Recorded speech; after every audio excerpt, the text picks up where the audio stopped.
Yeah. Can I vent? We done closed all the back doors. Yeah. Hey, can I vent? Who that peeping through my window? Look. Hey, can I vent? I'm tryna fill up my briefcase. Yeah. Can I vent? They selling souls for the clickbait. What's up, everybody? Welcome back to another episode of Can I Vent? We here again. I know y'all haven't heard these numbers in a long time, but y'all need to hear this. 91. Episode 91. Yeah. That's a lot. It's a long time. For us, that's a lot. That's when tortoises get big. That's when a what? National Geographic. I'm DJ Boosie here, baby. To my left, we have Dub. How you feeling? I'm good. I appreciate it. I'm good. I Fun appreciate fact. that. Fun fact. Yeah, side of a Snapple lid. I appreciate that fun. I didn't know that. I appreciate it. I'm good though. I'm going to bring Franklin up here one day and put him on the table. He going I seen got a it. turtle. That's a turtle. Oh, okay. Yeah, I got a turtle. Okay. Yes, and to my far right, we have Be Your Truth. Hey, How you feeling? I'm good. She threw you off with that I fun don't fact, know. didn't she? Yeah. Because she don't like animals. I don't like it. She's not an animal lover. If you can't talk, I just don't really know how to connect. It's really hard. So, yeah, I'm here. We still got to have our movie night. That's why. Yep. And today we have a very, very special guest, the co-founder of the Financial Academy BWF, Building Wealthy Families, the creator of digital real estate, and an entrepreneur, activist, author, teacher, coach, investor, a father, and a member of the Nation of Islam, Brother Ben X. Woo. How you Welcome. feeling? We got a lot of accolades. I had to make sure all the commas was in the right spot. I saw how you was reading it like, I have my glasses on. You know what I'm saying? How you feeling? I'm feeling blacktastic. Blacktastic. Can you put that caption at the bottom? Blacktastic. Just We call love it that. That's good. Everything good out here. You at peace. What's Yeah. going on? Yeah, things is going well, man. I'm relaunching this program, so Building Wealthy Families is the main focus right now. Helping our people financially, personally, and spiritually. So things is going well so far. Okay. Dope. That's dope. Love it. We appreciate you for coming through with us. Before we get into everything, shout out to our sponsors, Villon, the 1911 Show, DJ Don Perignon, P Skills, every week. We appreciate y'all. And now we're going to get this stuff off our chest before we get into this bowl. Before we do the venue. Before we get to and the all bowl. You Okay. good? Yeah, I'm good this week. It's been a What lot is, of, cause I've been seeing a lot of like relationship type. You want to talk about the topics this basketball game? week. Nah, shout out to the Mavericks. They did good. You know, they just ran out of juice at the end. You could tell They was ran out of defeated. juice the second game. They was defeated. Oh, okay. That last game they was defeated. If you really know basketball, you could tell. Like Yeah. they was it was You gotta over. fight. It You was gotta over. fight back, Yeah, though. you do. But shout out to them. They did. We wasn't supposed to make it to the final, so shout out to Oh, okay. them. You So the they first did one good. to admit that. For real, they wasn't. They wasn't supposed to make it to the finals, but they shocked the Well, world. shout out so, to them for so making shout it out to them. the Yeah. Western champions. Yeah, so they did win the West. So It's everything. But You yeah. gotta celebrate the But small no, other ones. than that, You gotta I'm take good. something. Yeah. Yeah, other than that, everything been good. No complaints. You can get in traffic on the way here. Nah, I live 10 minutes from here. Now, so I'm good. Oh, yeah. Oh, yeah, you I don't gotta moved. get, yeah. I gotta get on the Okay. freeway. Yeah, you're cheating the I'm system. good. That's y'all We living 30 out. Right, Yeah. that's y'all living far. Yeah. Yeah, B, are you good? I'm good. Nothing. Yes. Gotta make Got direct that look. uncut eye contact. She be, Yeah, I'm good. I don't Right. have that much today. I'm actually in a good space. We have a dog. Saw that. Getting acclimated with that. You know, I like animals. Besides that, I'm good. I don't have nothing. I'm just kind of enjoying the summer. Kids being at home, you know, living the life of mommy life during the summer. You know, where the kids is always sitting around doing nothing, Eating up everything. Doing too, nothing. right? hungry every 30 minutes. junking up Yeah. shit. So that's kind of me right Stuff. now. So just that's it, really. Nothing interesting. I don't have no big vents No today. big bit. I'm at peace. I'm in my soft girl era. You been in that era. And you since raised your the eyebrow. beginning of the But year. I'm trying to stay in it. Stay I'm in, I soaking feel in you. it now. Like I was browsing through it. Now I'm in it. until Shout out to Alex. until somebody says That If somebody say some shit. How old is the dog? The dog is 5.5 months. It's 85 pounds. Pretty big. It's a girl. It wasn't supposed to be at our house, but now it's there. My mom bought the dog because she needed a protector. And she lives by herself, but she can't handle it. So literally the other night, this is my vent.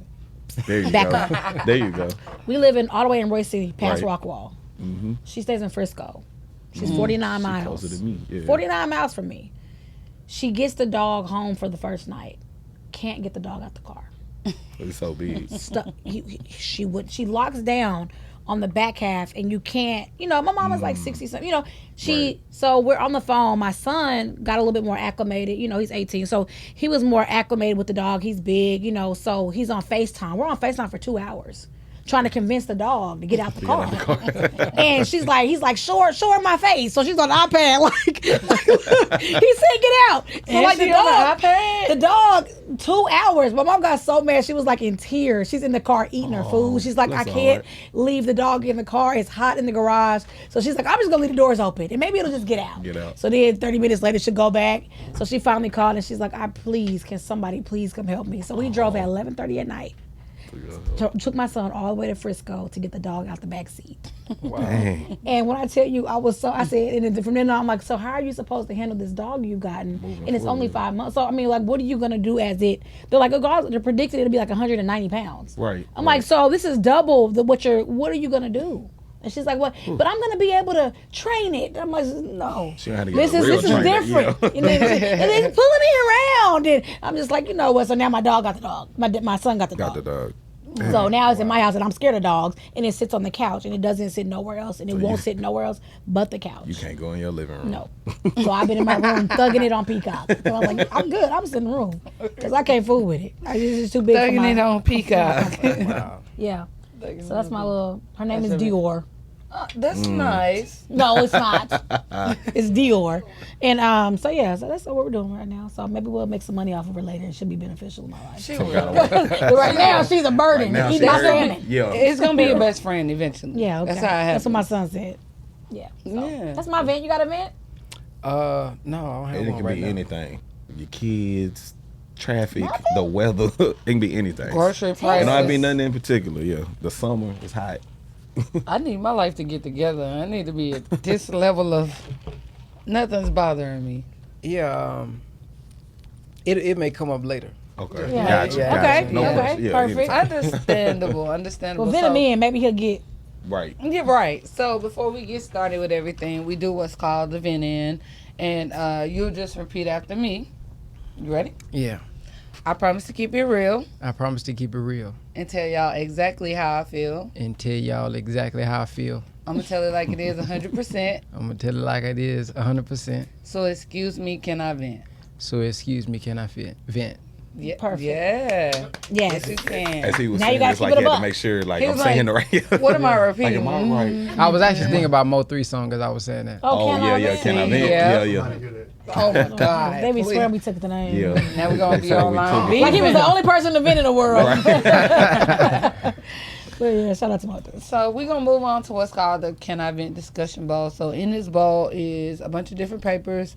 The topics could be about relationships, you, the world, anything, just whatever you do it. So when you grab one, you just read it out loud, and everybody kind of chimes in. And if you can't read it, me and Bjorn didn't write it. What are your views on hip hop influencers, balance, and etc.? That's what it said in the group. I'm not sure.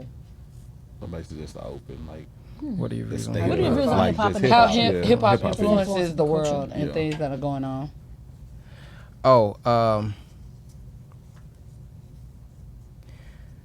My views are where I put You this. put it on You table. can just Yeah, go. Mhm. I'll start with the minister said that one rap song is worth more than 1,000 sermons, because our people will remember a sermon. Will remember a rap song and the lyrics way more than they would a sermon. And so, although I understand that we have to have this certain persona, but I think sometimes we put ourselves in a bag that's unauthentic because we got to make money, and then we influence people, and then we get upset about the effects of some of the stuff we rap about.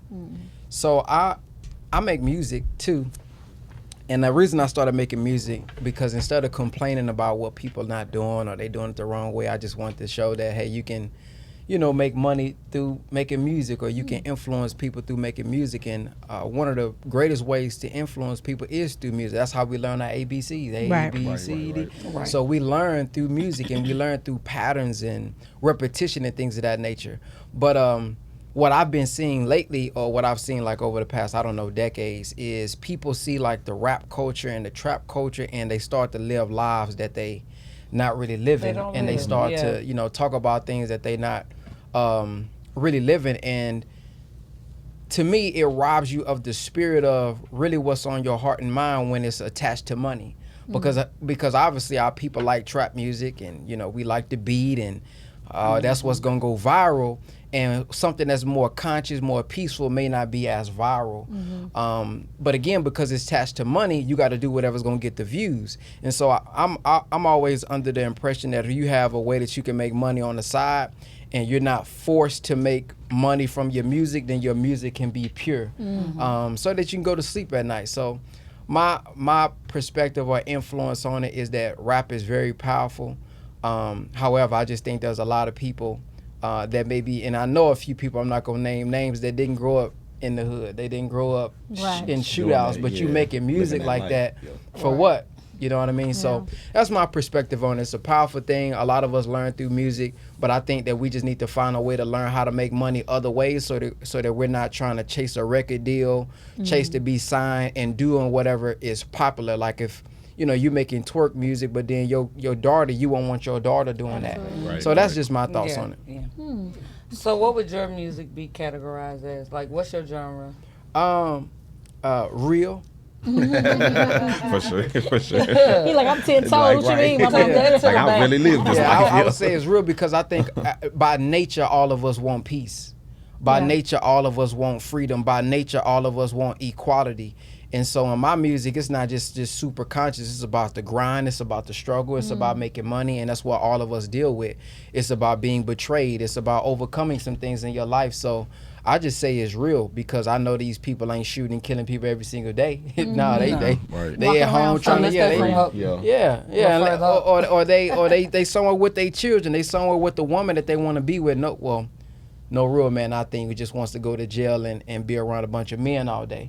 So that's why I say it's real, not from the sense of what people may think real, like, oh, it's street niggas and I'm finna go do this. No, it's like I'm talking about reality, and what people really go through in their everyday lives. So quit my 9 to 5, that was the thing. Take a leap.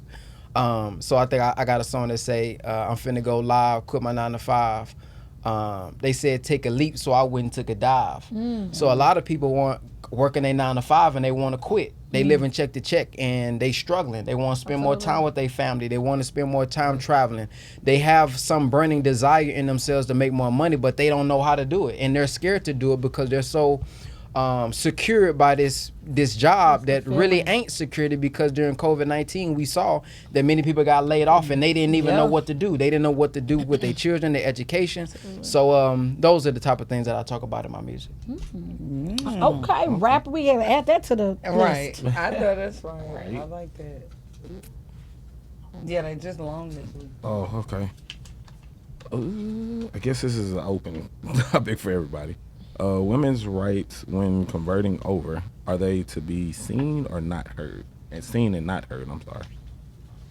If they are converting over, say, to Muslim or any other belief that they believe in, are they to be seen and not heard, or do they still have a right to speak? Well, in the Nation of Islam particularly, they definitely have a voice. The national spokesperson of the Honorable Minister Farrakhan, may Allah be pleased with her, was Sister Dr. Ava Muhammad, and that was a woman. The Honorable Elijah Muhammad teaches us that the woman's home is her base, not her place. And in some cultures and some people think that it's her place, but you can be whatever you want to be. But when you bring a child into the world, that's what kind of changes some things, because now you're giving birth to gods. We're taught that no nation rises no higher than its woman. So it's not about her being beside the man. Behind the man. It's about her being beside the man. We're taught in the nation that when you disrespect the man, you disrespect the individual. But when you disrespect the woman, you disrespecting the nation, because through her womb, she's going to bore a nation. So the minister said, how could you go to a church and then the mother of Jesus can't speak? Right. That don't even make That makes sense. yeah. So it's she definitely has a voice. She definitely has a perspective, because God is man and woman. It's not just man. She has that force and power in her too. So even the minister says, I don't say God is. It's God, because you are God too. Made in the if the everybody that's here is made in the image and likeness of the black man and woman. We're the real mothers and fathers of civilization. So you need both sides of that equation, because the man, he's not necessarily always with the children. He's out working. So the woman has to be educated. The woman has to be able to express herself to the children, because the children got to learn from somebody. She's their first teacher. She's their first nurturer. So in the Nation of Islam, no, it's not that she got a voice. You may find your voice if you join the Nation of Islam. So with that, what's like the biggest misconception of, because I guess I just misunderstood a piece of that. So from my understanding, it was more or less if like the women are kind of hushed in Islam culture or Muslim culture, where it's like you can't be as boisterous or alpha, so to speak, or whatever you want to call it. So is that a misconception, or is there a truth to that? Like when you said when they bring a kid in, things kind of change. What do you mean change? Like, do they still go out and work? Or are they like what would be the biggest, you know what I'm saying? Well, you have different cultures in that's why I said specifically the Nation of Islam. Okay. You may have cultures in the East where the women got to pray in the back. But that's not how we operate. Okay. So the woman, she can work, she can be whatever God has blessed her to be, but when she have a child, that is her priority. Okay. At the Nation of Islam, because we don't believe in 50-50. So Right. the man is the provider. So what if she's single? So if she's single, then like a single mother, then she may have to work. If she's single, if she's a single mother. Yeah. But typically, even if she's single, the man, if he is a Muslim, wants to make sure that she limits the amount of time that she's out, because he wants his children to be raised properly. Okay. I see. Right. Okay. Yeah, that made. Yeah. Yeah, once you go into it, yeah. Yeah. It make more. So there's different types of. Okay, we'll get there. We'll get there. Okay, this is a good one. Black men dating outside their race once they become high value. So, You've been on that relationship tip. So yeah. My thoughts. For me, I always say I felt like I feel like you can love who you love, truly. And my son specifically likes white girls, and he's not against black girls, but he perceives them to all be similar to the black women that he's been raised around, if that makes sense. So like for most of us in our family, a lot of us are like, we have a very dominant woman, and like we don't have a lot of men in the family, right? Yeah. And so most of us like raised our kids, or the grandma, so a lot of the homes didn't have men in them. So the women were more vocal, and the women are more opinionated and like more firm. And he's like, oh, I could never deal with that as a person. Like so in his mind. And I try to tell him, like, you will find white women that are vocal. You will find, I have my best friend's white, and she's very ethnic acting, if you want to say, right? Right. I said, you will find different types of women, but in his mind, he's like, but he only knows, I guess, and have seen certain types of black women. Right. So he's like, they're all strong. They're all opinion. They got to tell you what they think. And he's like, something about the silence, I guess, of a white woman sometimes, or her ability to just root you on. And he's like, I had a black girlfriend that would ask me why I never made time for her, but I would be at work. He's like, who says that?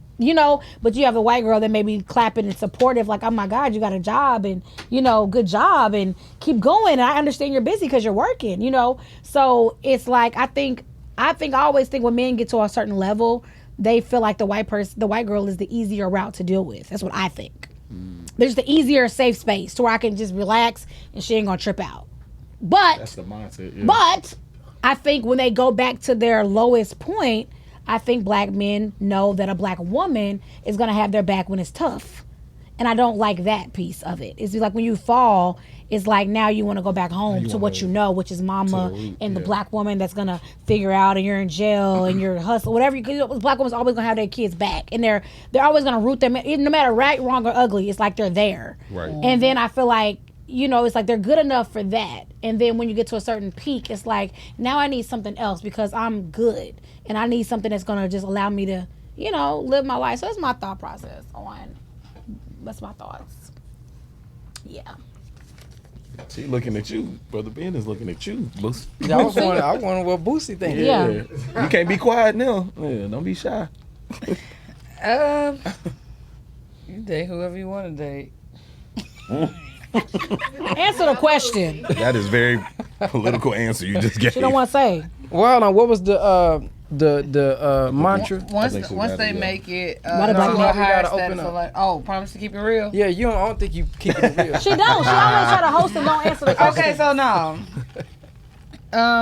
I've seen it happen before, and just like you said, it does get to a point where it's like, I'm peaceful here, but I know you can't back me and support me and keep me out of the mud if I need it. Mm-hmm. But at the same time, they defend it online, they justify it online, they make reasonings, they say, oh, it's because y'all are problematic or this, that, and the third, but you literally speaking about your moms, your aunties, everybody you grew up with, so you know exactly what's going on in the reasoning. So instead of choosing to respond or acknowledge, the things that are going on, they just say, okay, it's easier here. I don't have to argue. I can do what I want. I don't have anybody to answer to. I don't have to grow up. I wouldn't grow up if I didn't have to. Right. I haven't, and I'm not going to. That's my keep it real. What was the question again? Why Like do the black form of men, the as they question? get of higher value, switch lanes? I always Get rich, get a white gun. I don't know. I always got a thing about like how we are as adults is based on how you were brought up. So if you've seen a certain culture or you've seen certain things going at home, or 9 times out of 10 you take that into your adult life. Right. Of course, not all is gonna be good, not all is gonna be bad. But I feel like if you've seen a certain stature like in your household, then as you get older, that's what you want for yourself. So like for me, my parents been married for 40 years. So of course that's something I want to Right. eventually get to. Right. And grandparents 50 plus and so forth. And aunts and uncles that were 40 plus. So Right. for me, I see like marriage. As far as like Boosie said, of course date or go with whoever you are attracted to, feel Right. the most connection with. But it all starts at home to me. At the end of the day, when you make certain decisions as you progress through life. So that's just how I look at it. My thoughts is I agree that it stems from, I think, what you see at home. If you see something bad at home, whether if it's your mama, auntie, granny or not, you still got to be real with yourself and say, yeah, I love mama, but yeah, this wasn't no good example. Yeah, I don't want to do that. So you either want to be like what you saw or you want to be the opposite of what you saw. And sometimes we just take it to the extreme and say, well, I just gonna get me a white woman. And I think you can find a black woman just like a white woman. They just may not have grown up in the area that you was in, so you wasn't introduced to them. I think when you become high value, that you want a woman who is submissive. You want a woman who is supportive, who's a helpmeet, who understands. And so that is a thing, but you got to realize that you can get that also from a black woman, and you got to think about what do you want to carry on as far as your seed. I see this a lot online about pro-black. If you're pro-black, could you do it? And I think that if you're pro, you choose always yourself first, and your family first, versus going to the integration, because I have a different thought process, and I've gone through that, myself, working, because I'm a workaholic. And, my wife, she may say, oh, man, I need time. And that is frustrating. And sometimes it could feel like nagging, but there's another perspective to it, to where she's the nagging that we say in our frustrated state is her growing us into what we could be. We could I could manage my time better. I could be more effective. You know, to where it may take me 8 hours and I say I'm working. Well, could you work better and become more effective and get it done in 4 and still give us time?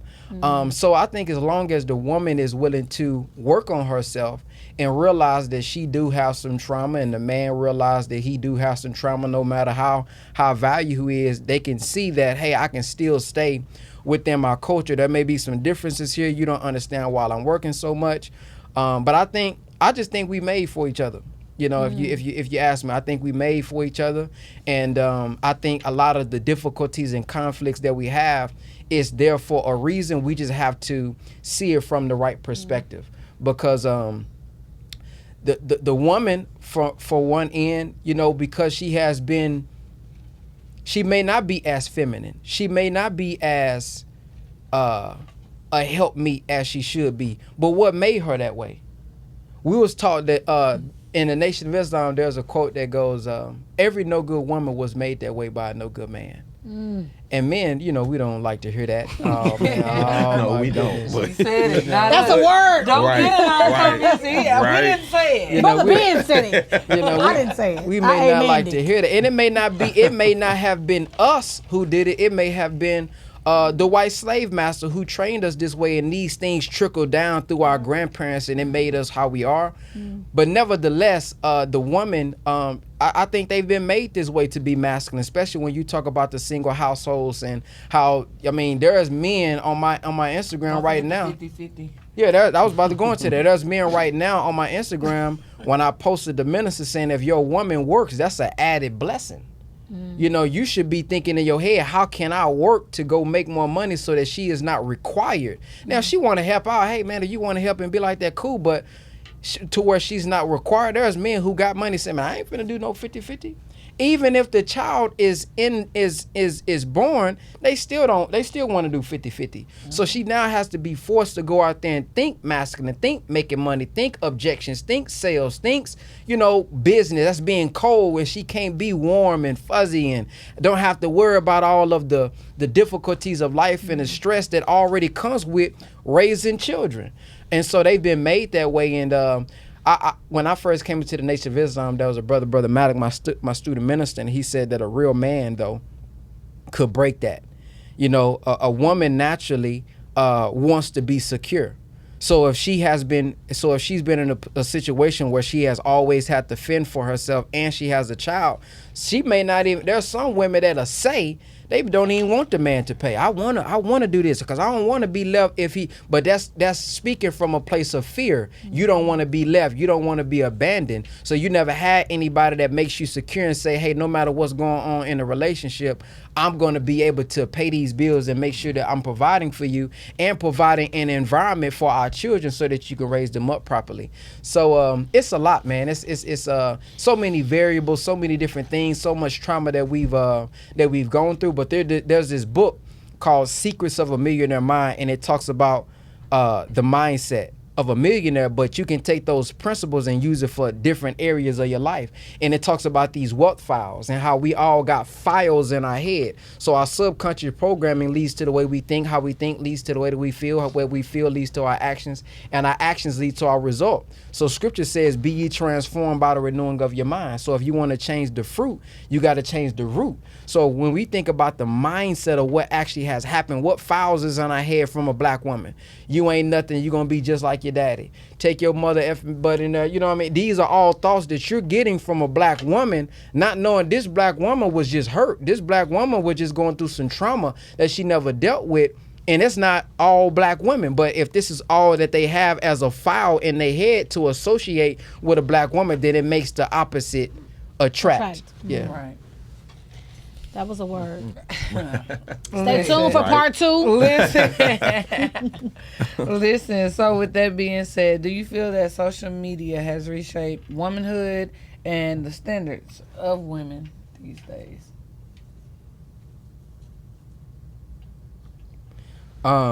Reshape the standards.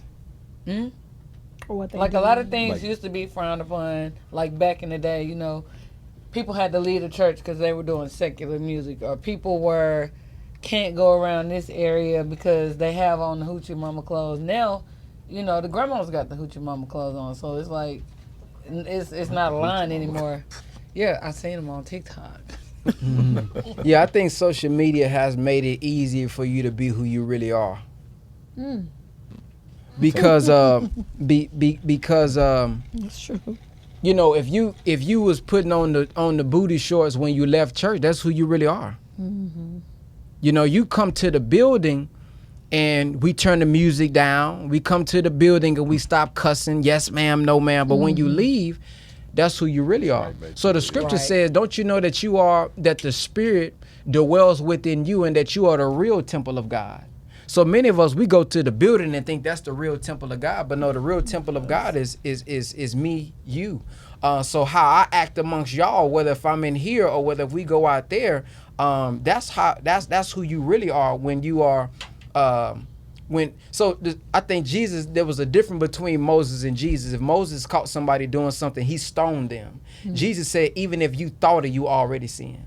Because he knew if that's how you thinking, all you might as well need do is it the anyway. opportunity. Yeah. And when you have the opportunity now, you know, it's going to take place. So if I can get to your thoughts and change who you really are, it's kind of like us driving. You gonna speed when the police ain't there. That's a good So example. you only contained by the law. You're not contained by the love and the safety want, of and the things, want to not want to drive. So it's kind of like, you know, it says perfect love cast out fear. So when you start to love your mother and you start to respect your mother, you start to clean your room. Just because you respect mama, you appreciate mama, not because if I don't clean the room, I'm gonna get a whooping. Get in trouble. So Yeah. that's I think that's what it is. The way that we're growing up, we're not taught these morals. We're not taught to have respect for myself. So I'm not embarrassed if I come shake my butt. Even if I got children, I'm not embarrassed because now it has become acceptable. And the Quran says Satan makes evil fair seeming. So he makes it, it's okay for you to do that. Like it's Things that normal, we would do in the private now, it's okay, it's acceptable to do this now in the public. And there's been so many people that has done these things in the private. Now we got social media and they have clicked up and now they passing laws to do some of the stuff. It just makes it much more easier for them to be themselves, so that law isn't there to contain them. So I think social media has given them a new standard, because our standard is whoever got the most likes. The standard is whoever got the most views, and you feel like if you don't have the Whatever the views trend and is. you You don't gotta have do the something likes, different to and you don't make have yourself stand. and you don't have the engagement, then you're not up to standard. But if social media is your standard, it's gonna always be wicked, because the scripture also says Satan is the god of this world. So if Satan is the god of this world, if I'm so accepted in this world by those in high places, am I really following God? So we got to just ask ourselves, man, we say we believers, we say, I believe in God, and we'll say on God and things of that nature. And when we going Or through on it, gang, depending on where you're at. and when we go to church, we praying, and something happened to our family member, we asking God and all this type of stuff. But how are we really living? How are we thinking on a day-to-day basis? Is our standard based on something that God would want, or is it something that the people would want? And then where does that come from if the validation is from the likes and the engagement? Maybe it's stemming from mama never told me that I was beautiful. Mama never told me that I look handsome. Mama never told me that she loved me. I never had that affection. So them likes, that dopamine effect in my mind, when I'm getting them likes and I got 30 this time, and when I had that filter on, it was a little different. Now I don't want to come to you how I already am. As Right. myself. Somebody said one time, man, To word. and it's gonna be offensive, but sometimes say the only time you take a makeup test is when you got it wrong. Well, why you got on all that makeup then? Well, see, let me explain. Yeah, he that's a valid point. That's a valid point, though, for real. I can get in the pool if we need to. No, I have a no. It's valid. So I'm glad you said that, because I've always had. I talked to someone. I don't know if you remember the book From Niggas to Gods. Yeah. I read that this guy. I used to work at the prison, and of course in there's a lot of people that convert and do different things. And he was like, read this. He was so into this book, and I read it. And it was a really good book. And when I think about the Nation of Islam, I always say, we were raised Christian. I was raised Christian and Baptist or whatever. And I said, I told my son yesterday, we were talking about you coming on the show. I said, Christianity is the only, we have the loosest culture, the loosest religion. And we always like, oh, God know my heart, right? And even when the pastor says, come as you are, right? And sometimes when I go to church now, I'll be like, damn, they got, and they in the praise team. And they on the, and I said one thing about, I feel like if you are in a religion or you stand for something, I said one thing about the Nation of Islam, when you see them, you know them. Whether they're authentic when they go home, whether they sin when they go home, whether they do whatever, when you see them, you know exactly who they are by their poise, by the way they carry themselves, by the way they act in public. And I said, Christians, you'll never know a Christian when you see one. I'm talking about from the first lady to the pastor. You wouldn't know unless you know, oh, that's Jake's, or that's so-and-so, or that's Ricky. You would know by that, but you wouldn't know by solely demeanor, especially the women. And so my question is for you is like, when you talk about like become as you are on the Christian side of it, and what do you feel like sometimes certain religions could be not misleading but too loose with their beliefs to where they don't really stand for what they say they stand for? Yeah, because I feel like sometimes we more afraid to offend people than to offend God. And if you keep the standard of God, it may make people leave. It may make people feel offended. But if I hate what God hates, am I wrong? Even if it's against something that I'm doing.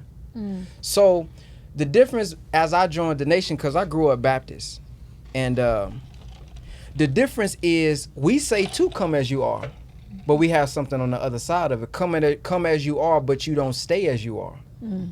See, scripture says those who are called by my name will humble themselves, seek my face, turn from their wicked ways, and then I will forgive them and heal their land. See, that's a conditional word. Yeah. So mama say, clean your room, then you can go outside. Mama, wash the dishes, then you can play the game. Yeah.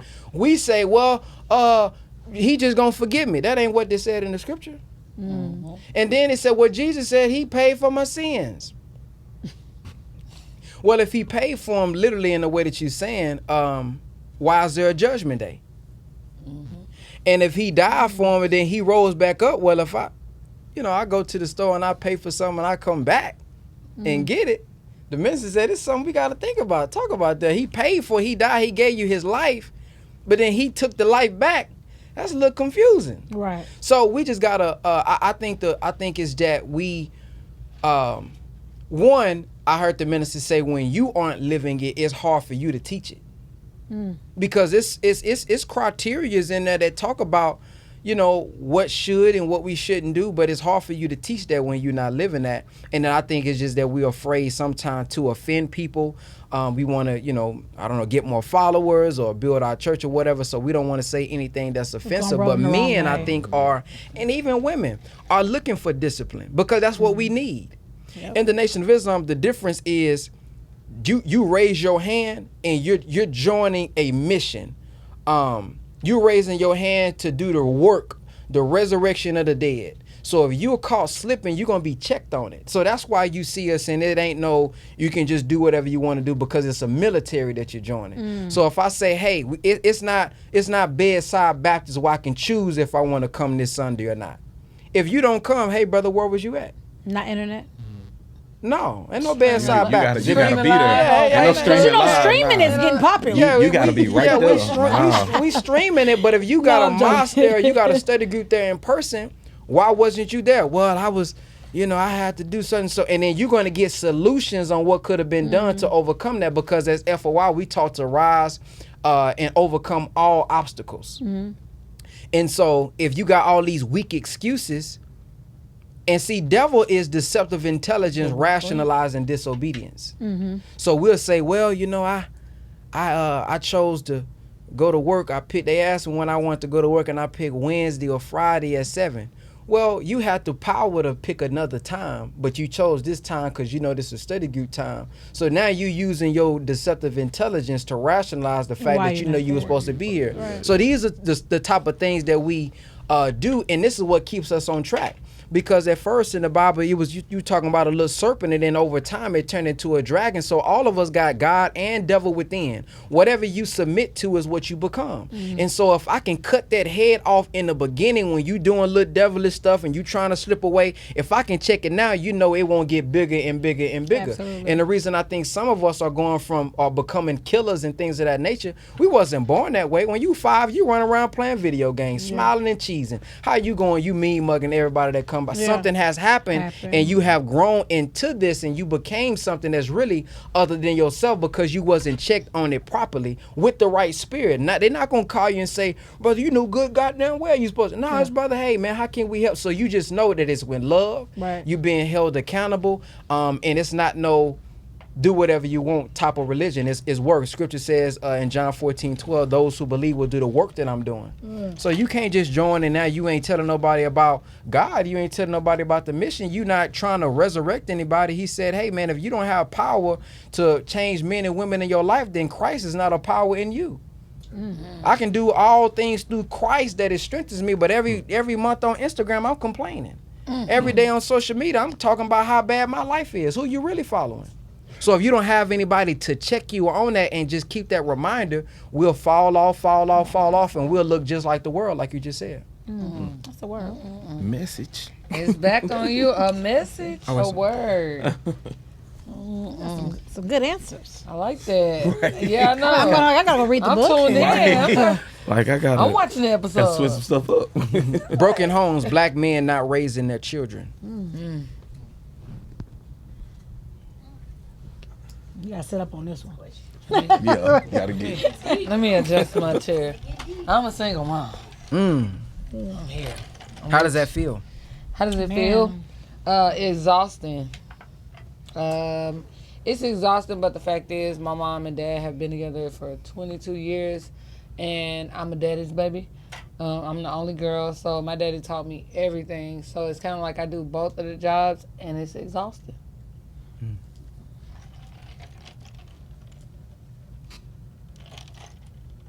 Child. Don't get me started.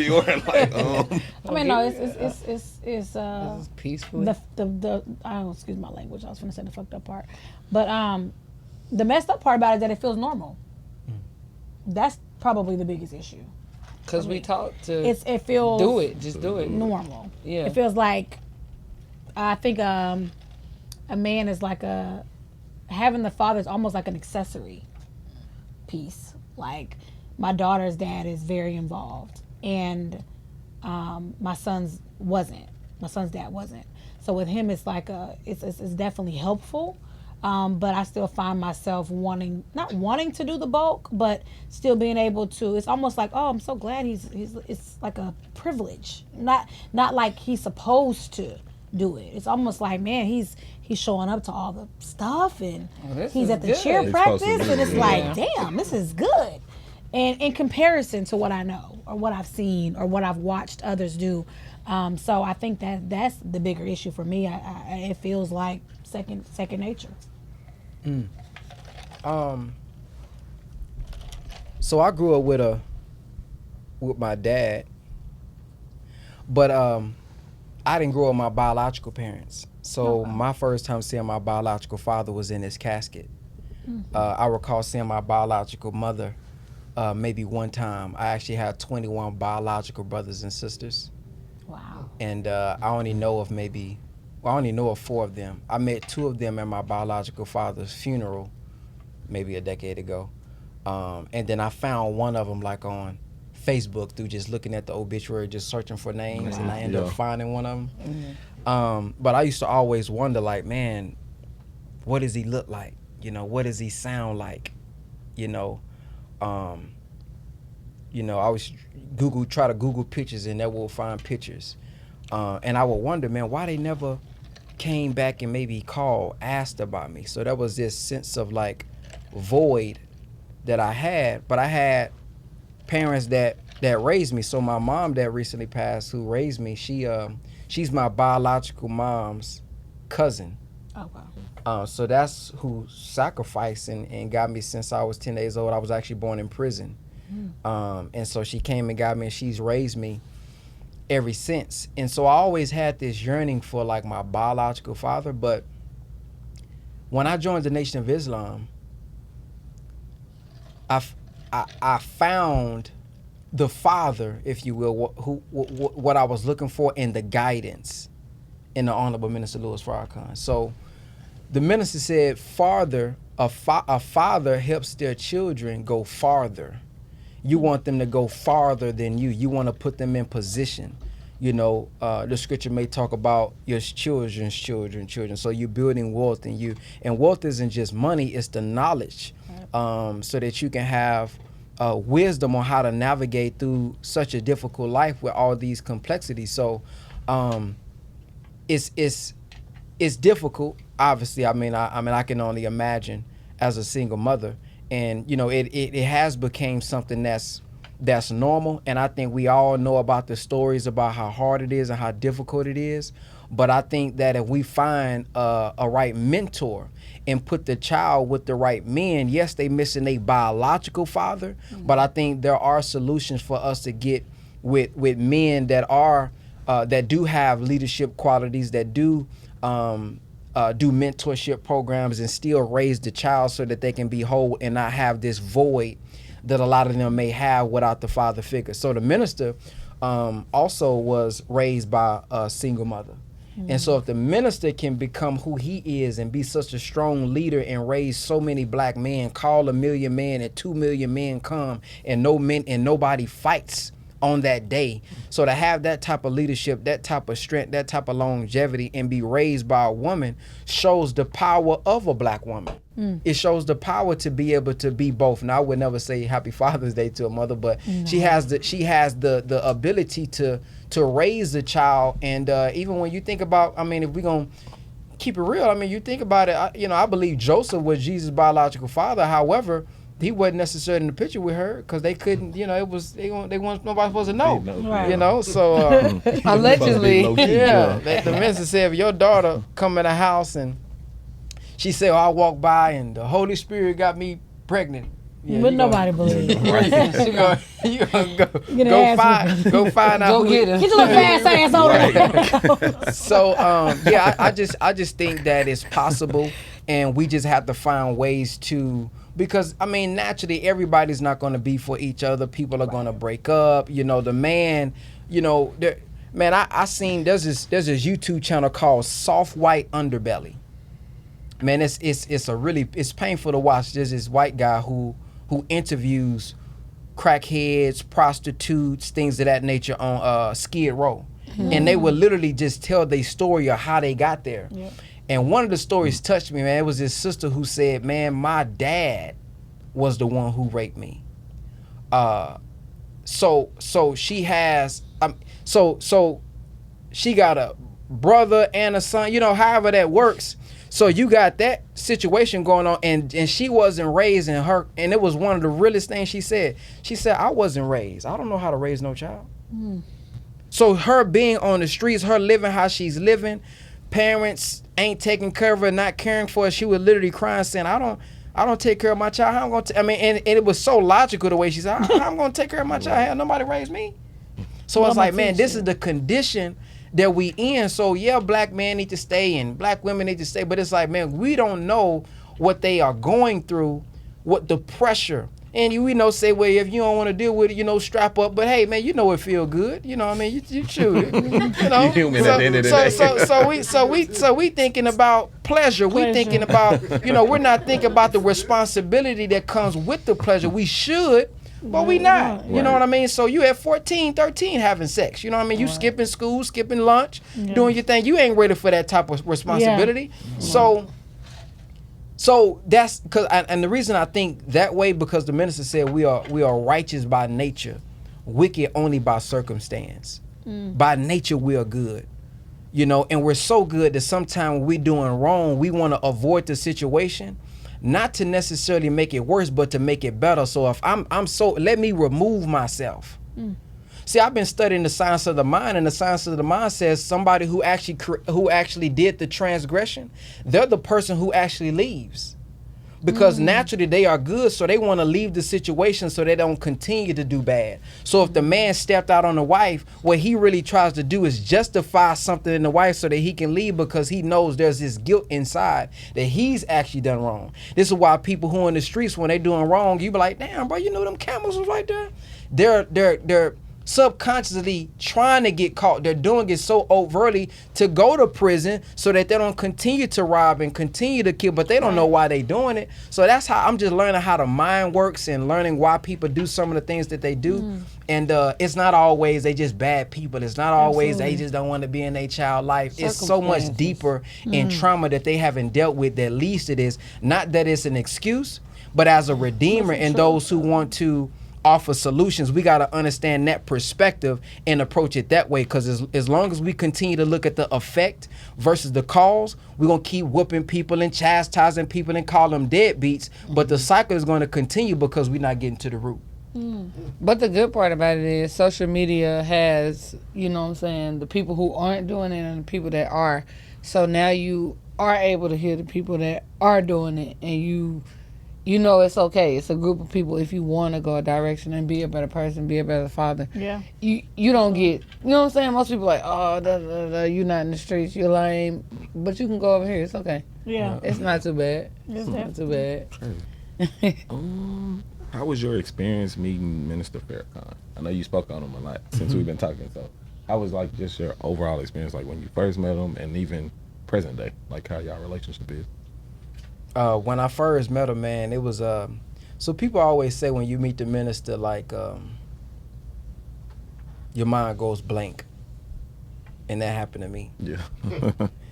You just I'm coming for you. the energy, man, is just so, I don't know how, you can't even really explain it, man. Like when you meet him, it's just, it's like the aura, you know what I mean? You go and you got questions, you got all these questions. I finally got the opportunity, and when you meet him, it's like all those questions just go out of your mind. What does he consider? So is he like, I don't want to sound slow.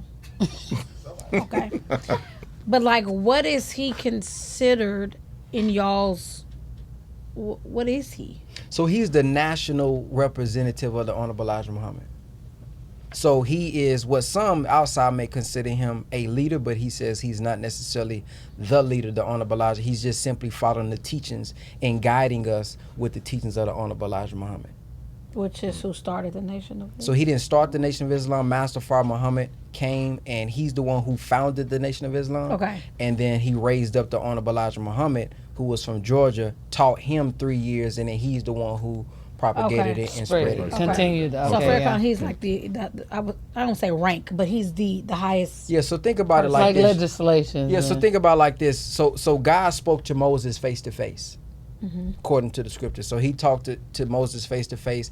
He put this word in him, and then Moses said, well, man, I got this stammering tongue. They won't listen to me. And then God said, well, I made your mouth. And then he continued to say, but they won't listen to me. So he told them, throw down the rod. And when you throw down the rod, it's going to turn into a snake. Do all these things to prove to them and show them that you are who you say you are. And then he talked about his helper, Aaron, who had eloquent speech, who spoke well. Right. So Moses put his word in Aaron, but it was from the command of God. So that same process, we believe, took place in real time. We believe God came in the person of Master Farrakhan Muhammad. Not that we worship his flesh, but that spirit, that mind, that eternal knowledge that he have, he's the one who raised us, and we was in a dead condition, and we can only be raised by Allah's permission. So we say he came in the person of Master Farrakhan Muhammad. So when he met with the Honorable Elijah Muhammad, he taught him for 3 years, day and night, you know, teaching him. And then when the Honorable Minister Louis Farrakhan saw the Honorable Elijah Muhammad, he heard him at a lecture, and he said, in his mind, man, he's chopping up words. Because if you listen to the Honorable Elijah Muhammad speak, it's the truth, but it's like, it's not as eloquent as it could be. So the Honorable Elijah, he said the Honorable Elijah Muhammad, again, the minister didn't say this, he looked up and said, don't worry about how I'm saying it. you listen to what I'm saying and you put it in your fine language. So that relationship that you look at in the scripture when you see Moses and Aaron, that's a similar relationship that you have at the Nation of Islam. But when I first met the minister, man, he was it's on video. And when I met him, he just said, man, I thank you, I thank you, I thank you. He said, I heard that you are able to take care of yourself and your family through what you do on YouTube. Is that right? And I was like, yes, sir. And he was like, some people say he said a billionaire, so I go with that. I thought he said millionaire. He was like, become a billionaire so I can borrow $1. And we just laughed, man, and then we took a picture, man. But he's always striving to, he's just thanking you and being grateful for you. You know, very humble, always making everybody in the room feel welcomed and just thanking us. But we thanking him, because he the one gave us the knowledge. And so another time period, I met him because I was doing some work in Detroit, and I met him, and they had this thing called NFA, Never Fall Again Studio. So we got like our own Netflix type of deal. And then I met him, and he was like, you are a great minister of the Honorable Elijah Muhammad and a great helper of his helper. And then he thanked me and said, I love you, Ben. And so the times have been quick. Then we had a competition of whoever can bring the most people to that platform, our own platform, the top 10, the top 5, whatever, get to have dinner with them. So we had dinner, and when you first come in, the minister's still in his room. So all of us kind of like lined up right there.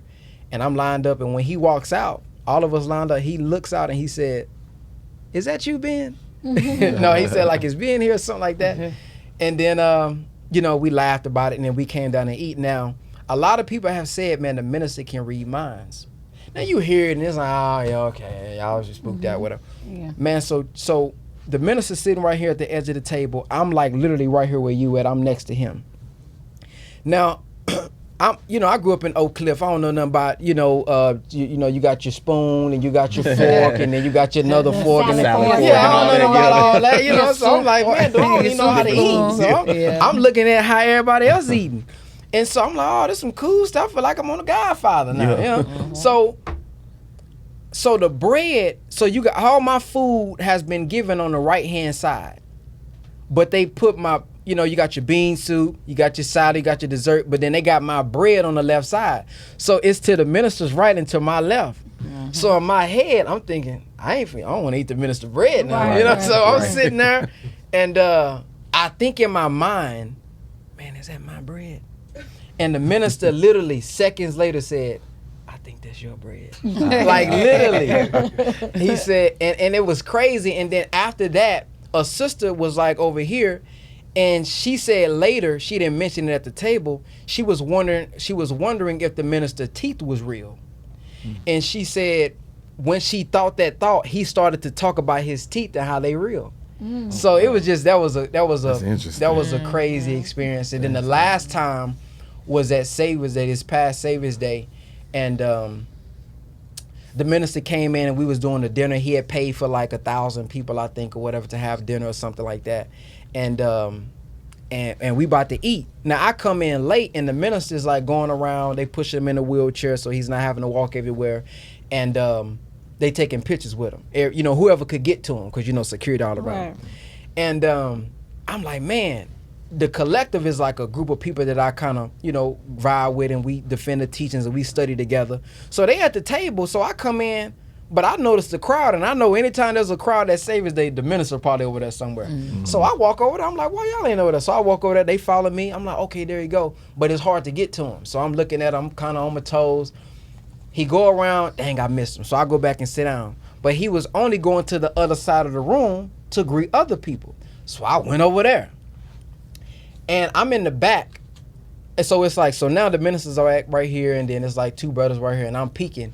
And as I'm peeking, he say, is that Ben? He was like, come here, man. And then he hugged me and was like, man, may Allah bless you and all this good stuff. And then, so yeah, that was the time. And then he called me when my mother passed, and he prayed for me, and he, shared some words. So I don't a lot of people think, hey man, can you get me in contact with the minister? Man, I ain't got no What do doubt. you want to No, talk to the direct- minister about? Yeah, like I got What him do on y'all speed. want Hold on, with but the minister? James My homeboy 8545. What do y'all He want? said, check your DM.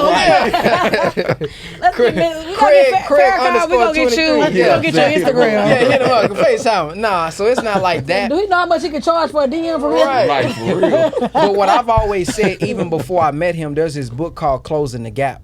And it's called The Heart, Mind, and Soul of the Honorable Minister Louis Farrakhan. And I said every time I read that book, I meet him. Because many people think about the physical. Oh, you touched him and you hugged him. And that's cool. But it's like the real value that you're getting from a person is the word, the spirit, the principles that they have. So I say every time I look at a lecture and watch a video and I'm getting something out of that, I'm communicating with him, you know, because he's giving me knowledge that he may have said in 1991. But man, I needed that in 2024, like yesterday. No, for sure. Yeah. True. So to me, I don't want to. If I had the number, I wouldn't be calling every day. I'm looking, man. You gave us so much literature and so much video. Why are you trying knowledge, to? yeah. Have you watched any of the videos? Have you tried to look at any of the lecture before They you want try to to say they get know Right. him. Yeah, no one so say I talked to saw him yesterday. I do have a question. This is a question about your income, as far as your class. But I do have a sidebar question.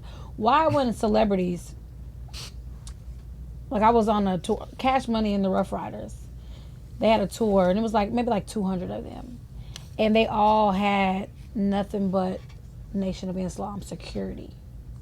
What is it about the Nation of Islam that people feel like they're not to be messed with? And I didn't see any of them with weapons or anything, but Cash Money was adamant about like every place they went, they had to have the Nation of Islam as security. What is that? What is that about?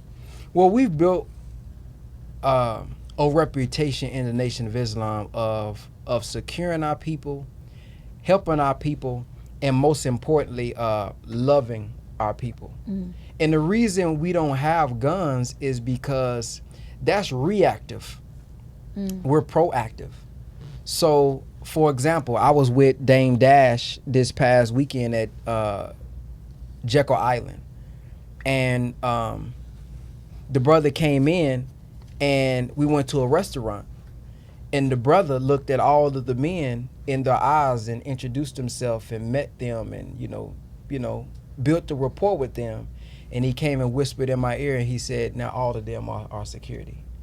So just that thought process, people not thinking, you don't want to look big and you got your gun, but he's thinking strategically, like if I go make friends with them, if anybody comes in, now they with us. Right. Because of how I've built the relationship with them. So we lead with love, and of course we train and, martial arts and all that type of stuff. But most of the time that's not even needed because it's like the respect and reputation that we have, they don't even try anything, even if we don't have guns. And so people wonder like, well, how you going to protect somebody if you don't have guns? Well, go look and see how the minister has been protected and they haven't had guns. Yeah. All these years. I always wondered that. I was like, what is all these people in suits supposed to do? Like, it just made no sense. But you didn't try. We look safe. That's a respect, But you didn't try. So the last question here we have, what should be expected with your passive income course, concepts to create more generational wealth that you were talking about earlier? Say that again. As far as the course that you teach about the passive income and all of that, what is that really about? So I have digital real estate, which teaches people how to take the skill set that they have, the knowledge that they already have, and package it into a product. I believe all of us can eventually become a coach or teach something. All of us has been through something and overcame something that somebody needs. And some of us think that, I have to be this big expert, I got to know everything in order to have a product. But I tell people, if you're 10% ahead of me, that's still 100% progress for me. So say that again, if you're 10% ahead, you're still giving them 100% progress. You just got to stay 10% ahead and make sure that you one step ahead of them and you're guiding them. Right. And so I show people how to package that. I show people how to take the knowledge and experience that they have, turn it into an ebook, a course, and create some digital assets so that they can make passive income online. And when I say passive income, meaning that you got this digital product that's up, you know how to create content, or you know how to run ads, and that's able to bring you residual income because you got the right messaging and you talking to your audience and you solving a particular problem. If you can solve a particular problem, then you can charge higher tickets. So the same way they say get you all these doors in real estate, I say if I got products and services with digital real estate, I'm getting paid the same way digitally as you are, physically. Because I don't. So if somebody comes into my physical home, I can't put it on the market anymore. Right. But if you buy my product for $5,000, $1,000, $67, whatever, I can get millions of people to continue to buy it. So that's that course. I'll show people how to create a product, and then I show you how to scale it. Once you got a product, I got another course that can show you how to grow it, because now you got these manual things that you may be doing. Click the link in my bio, and then you having to manually respond. But there's a way to automate that whole entire process, from the emails, from the text messages, from the funnels to the follow-up, all of that type of stuff. So a lot of people struggle with that. And then I got it done for you, because some people say, man, I don't want to learn none of that. I just want to coach. I just want to be me. And then I can do the whole thing for them on the back end. Okay. The Building Wealthy Families program is 4 coaches, 4 curriculums for the price of 1. So I teach the digital real estate, showing you how to build your brand, showing you how to create content and make money online through digital products. Another brother teaches the hidden secrets of the stock market. So he's made over 20 million in the stock market. So he shows us how to trade, how to grow your money, multiply your money.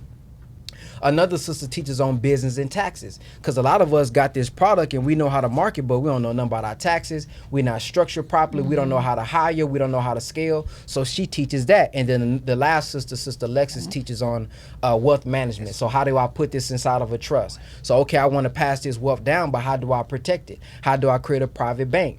How do I get funding? How do we, get credit and business credit and all this type of stuff? So the goal is, some people come in our community, you buying all these different courses and you spending thousands. Well, we said, let's bring it all together and you can get access to the full mentorship for the price of 1. So that's the Building Wealthy Families, where you get every single thing, and it's at a cheaper price than what people are really charging for one Discord course. Right. Because really with trading, he's letting you watch him live trade. So whatever he knows, you can literally copy the trade. People charge $250 plus just to be in a Discord. Yeah. Right now we're at $222 a month. Okay. Wow. I love Discord. I'm not gonna lie to you. That's what's up. It took me a while to understand the platform, but it's like you can show me directly. I can show you my screen. You can look at mine. I can share whatever I want with you, and you can sit on here in the call. It's like a souped up FaceTime. Yeah. Souped up Zoom. Souped up Zoom. Souped up Zoom. Well, thank you so much for your transparency. I appreciate it. I learned a lot. For sure. I really did. I learned a lot. So, Brother Ben X, before you get up out here, we got a little token appreciation for you pulling up, coming up, chopping up with us. Appreciate Give us some free game, basically. We appreciate it. And then I got one last question. I saw through my research that you was an All-American basketball player. You still hoop? You still got it? Or yeah, every week. I got my shoes in the truck now. Where you at? Because I got my shoes in the truck now. So he actually, my brother here, Brother Rashid, he always keep me engaged with the league. So me and him got a league. I got a league with my other brother.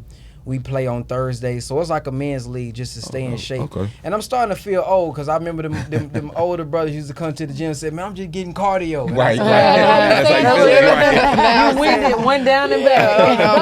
I'm just getting cardio in. So yeah, I still got, I think I had about 20 some last games. So I still got it. I have on my on and off games, when I'm not feeling it. But sometimes I feel like I'm 18 again. So yeah, I still got it. Nothing wrong with that. Last question, Sexy Red or Lotto? Sexy Red. Oh, you talking about music, right? No, I'm talking about you gotta get her, convert her, and marry her. Which one is the easiest to convert? That's gonna be hard. And raise your children. Sexy Red do pretty good. I don't know much about Lotto. Okay. Right. I don't know much about Lotto. Who you know much about besides Sexy Red? She's the only thing on your radar right now. Well, no, I mean, the you got your Sexy Reds, you got your Glorillas, you got your. Okay, that's a good one. Sexy Red. You get Sexy Red, Glorilla, and they say, I'm ready to convert. I'm ready to become what I need to become as the woman I need to be. Which one you taking? Go Glow. She ain't got no kids. Glow don't have kids. Glow don't have kids yet. I think Sexy Red would be a fire movie. Well, this is what I would say. If I was single and I had to choose, and the competition was to convert. Hypothetically. First of all, I need to know what you even do. So Let me pray. I would say Sexy Red. Here's why. Her dedication to her craft is something that I admire, because how fast she was able to get back into what she does after the pregnancy was admirable for me. The way that she was able to still work and do what she did while pregnant showed dedication. So the mindset of Sexy Red, if she came back to herself, accepted her own, and was being herself, I can see her being a good soldier that don't make excuses. Because some women may make an excuse, oh, I'm pregnant, or I just did it, but it's like she damn near wasn't even pregnant. Like soon as she was in the splits and then on the splits and then in the splits. Yeah, she was on it right And in the video in the hospital while doing the splits. in the bed, So the mindset of doing whatever to make ends meet, doing whatever to grind and go after your mission. If she just had a different mission, I can see her being focused like that about our people. So that's why I would choose that. Ooh. That's a good Sexy, one. if you ever thinking about changing your ways, baby. He taking, but he got some brothers in here. He got some brothers in here about their life. That's a good one. So Thank before you. we get out of here, is there anything you want to let the people know? Where can they find you? And of course, Anything you where can got coming up? Yep. your Yeah, course. so y'all can find me at Brother Ben X on everything. So that's Instagram, TikTok, YouTube. If you get anybody that inbox y'all about investing in crypto, it's not me. Always check the username. It is a fake page. But if you're someone who's looking to make money online, you're a frustrated employee, you're somebody who may be living check to check and you're not... Oh, okay. Well, Look, everybody, I'm seeing hands go up A lot around. of corporate life. We got a whole new group chat. Wow, Jesus. So if real. you're struggling, you're looking to Leaving. learn how to make money online and really impact more people. So I don't teach like e-commerce and selling just like this. I teach you how to grow by impacting people, and then that brings you in the income. So if that's what you're looking to do, I do have courses on that. You can click the link in my bio, or you can hop on a one-on-one call with me by going to drewebinar.com. So if you're looking to learn how to create a digital product or figure out, okay, what is my gift? How can I turn my gift into a program? I can do that. And if you already have a service-based business, you're a coach, entrepreneur that's looking to scale it, and you need consistent leads, I can help you out with that as well. Oh, wow. So That's dope. That's Well, there so goes we that. appreciate This you is the for most coming through. educational episode in Yeah, I learned a lot today. Me We too. appreciate you for coming through, and thank you for everything you shared with us and everybody else. Make sure y'all follow us on Instagram at _canivent. Make sure you tune in each and every week on our YouTube. Follow, like, subscribe. And we have a new segment coming out. If you want to be heard, the Can I Vent Spotlight, make sure y'all tap in. We're going to have more information about that on our page. And we'll be back next week. Bye. Happy Every Juneteenth. week. Juneteenth.